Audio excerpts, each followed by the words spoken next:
We'll open it up, Will, right in front of you, Stephen Means with Cleveland.com. Will, the first half was kind of clunky. As a veteran who's been through this before, when you guys get into the locker room at halftime, what are you saying to your offensive line, to your offense about how that first half went? Yeah, we one of our goals in this game was to play clean, and I feel like we didn't really do that in the first half. But at the end of the day, we just kind of had to get together and say, let's settle down.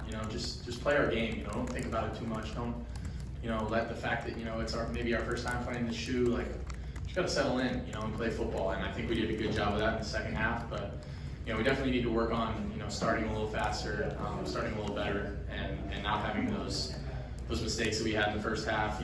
Me personally, included in that. And I mean, we built off it, and we came out in the second half and guns a-blazing and did really well. And obviously, a win is a win, and when you win by as much as we did, it's good. And I'm happy that we won. But there's still a lot of stuff to clean up. Steve Hellwagon, 24/7 Sports. Yeah, well, the first touchdown to Jeremiah, looks like he makes kind of an adjustment on the ball and turns back shoulder. Just what did you see on that play? What did he do to complete it? And is that an advanced concept for a young guy to be able to make that play? If he's pressed and it's one-on-one, put it up, and he'll make the play. And that's exactly what he did. I just saw he was pressed, so I tried to put it up over top, and he actually made a little adjustment and came back to it. And I mean, that's all I got to do is just give him a chance, and he's going to do the rest. You guys saw that today. Over to the right, Austin Ward, the podcast. Well, Ryan said that nobody needed to say anything to Jeremiah after that drop screen there on the opening drive. Is that the case? You just No, there was no word said. I mean, none of us were worried about him at all. I mean, we were, obviously, it's a drop, it's uncharacteristic, but hey, I made a couple of bad passes, and it's not gonna be perfect, man. But it's that next play mentality. Mental toughness is the ability to move on to the next most important thing, and we knew his maturity level. We weren't worried about it, and he came back and had a great game. So. Will, over to the left, Bill Rabinowitz, Columbus Dispatch. Well, you've been here 8 months. You probably wondered what it would be like to play in the shoe, just the whole atmosphere. What was it like? How glad are you to have it under your belt? It's cool, man. It's a pretty freaking cool stadium, and the fans and the band and just the truth. I've never been a part of so many different traditions, and I had to learn all these new traditions that we had, and it's cool, man. It's fun. It's it makes it more engaging, for everyone involved, and the skull session, and just getting to experience all this stuff that I've heard about for the first time was really fun. And now that I got it all under my belt, it's all right, now I've done it, and now it's it's business as usual from now on. But it's still cool, and it's still fun to appreciate it. When I only have 12 opportunities as a Buckeye, guaranteed, and obviously, hopefully we get 16 or 17. But I only have so many opportunities as a Buckeye, so I gotta soak it all in and enjoy it while I'm here, man. And it's quite an environment, quite an atmosphere, and I'm just glad to be a part of it.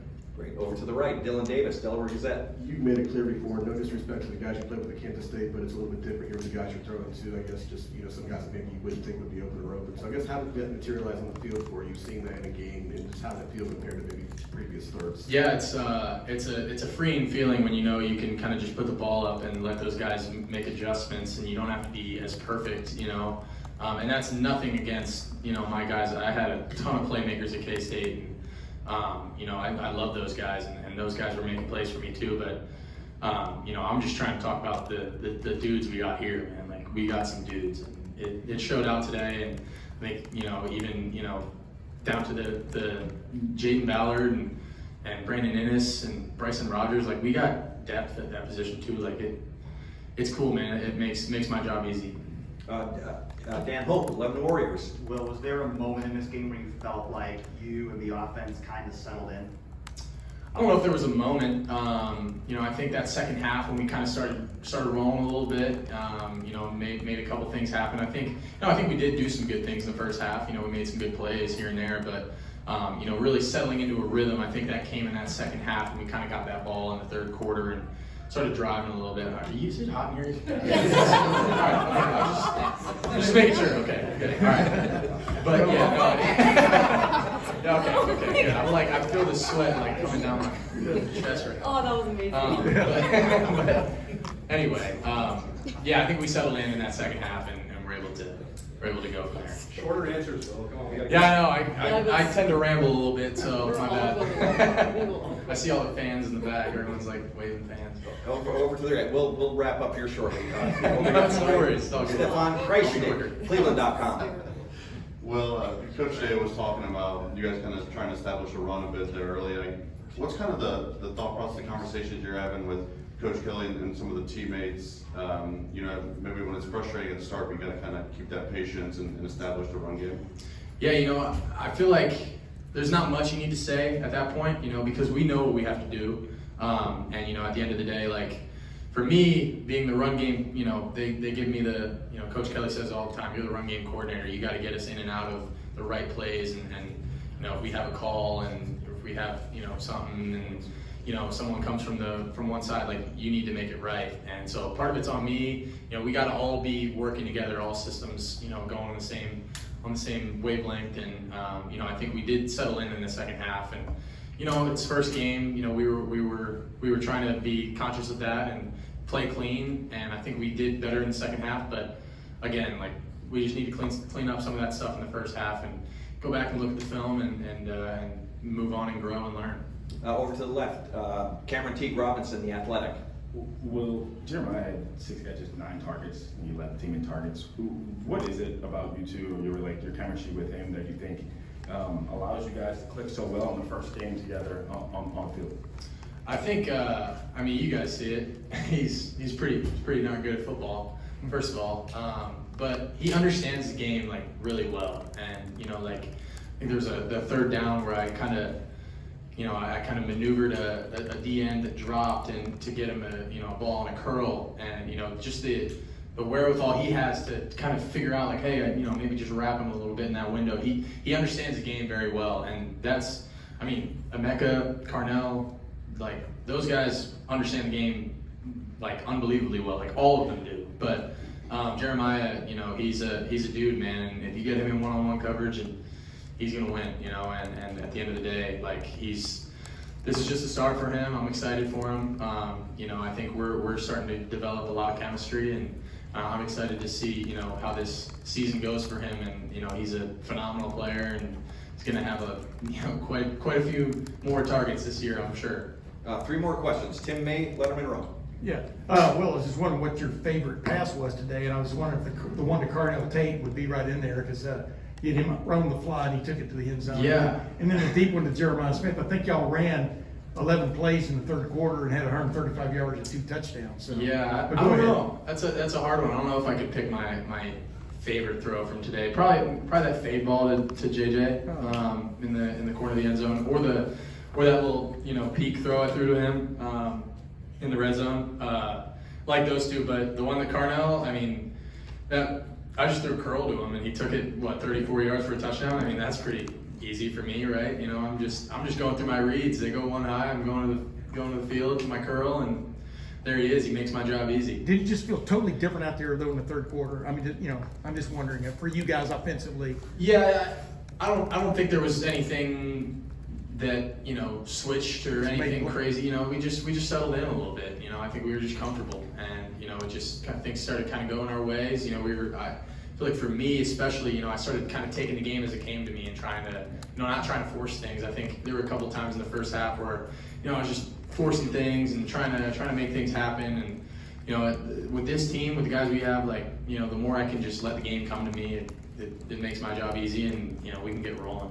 Over to the left, Rob Aller, Columbus Dispatch. Yeah, Will, we're talking about your passing and throwing, but really the sense is what's going to make you different in this offense difference are your legs, your ability to run. Do you have a run mentality in you at all? I mean, in your under center, you go QB sneak. We haven't seen that in a while. Yeah.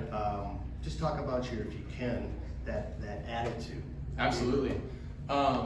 You know, I think that's a big part of our game as this offense, you know, and what Coach Kelly wants to do. And, you know, it doesn't even just have to be in the run game. You know, it can be in the pass game too. There were a couple times today where I'm honestly mad at myself that I didn't tuck it down and run. And, you know, sometimes, you know, they came out and showed us a couple of looks that were new. And, you know, that's going to happen in the first game. Credit to them. You know, they they come out with a different third down blitz than they've shown in the past, and you know they had 9 months to dial it up. So, you know, credit to them. But you know, the thing is you got to be ready and you got to adapt. But at the end of the day, you know, like for me, it's not just those design quarterback runs. It's more like, you know, hey, if they're in man coverage and everyone's got their back turned, you know, I got to be able to go get upfield and you know, go get us first down. And I think I did that a couple times today. But you know, for me, it's like, it's getting out of that mode of, you know, it's touch football and you know, in camp, you know, nobody can hit you, right? You know, so now it's like, oh, okay, you know, I can actually go make some stuff, you know, shake with my legs, you know, and you know, when I kind of realized that, and I think we had that one play action where I went down there and did that, and you know, the more I can do that, the better, and I just need to do that more, you know, when things aren't perfect down the field, you know, I got to be able to make things happen with my legs, and I think I'm ready to do that, and I want to do that. And final question over to the right, James Watkins, Cleveland.com. Well, I won't quiz you on Archie Griffin, but I do want to ask you, why do you think it's important to honor history or historic figures the way you guys did with Archie today?